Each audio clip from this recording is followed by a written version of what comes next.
যদি আপনাকে প্রশ্ন করা হয় যে সমুদ্রকে কি পরিষ্কার করা সম্ভব, আপনার মাথা হয়তো ঘুরে যাবে যে এত বড় সমুদ্র কি করে পরিষ্কার করা সম্ভব। কিন্তু হ্যাঁ, সত্যি সমুদ্র পরিষ্কার করা সম্ভব। সমুদ্র তো মানুষের দ্বারাই নোংরা হচ্ছে, তাই মানুষের কাজ সমুদ্রকে পরিষ্কার করা।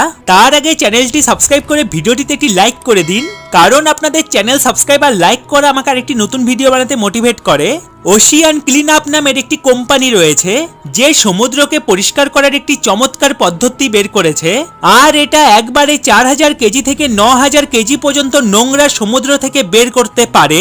একটি বড় জালকে দুটো বোর্ডের সাথে বাঁধা হয়, তখন নোংরাও আস্তে আস্তে জালের ভেতর ভাসতে শুরু করে। আর এই জালকে এমন ভাবে ডিজাইন করা হয়েছে যাতে ছোট মাছ জালের মাঝে দিয়ে বের হয়ে যেতে পারে, আর বড় মাছ জালের নিচ দিয়ে বের হয়ে যায়, আর সব নোংরা এই জালে আটকে যায়। আর এইভাবে একটি বিশাল সমুদ্রকে পরিষ্কার করা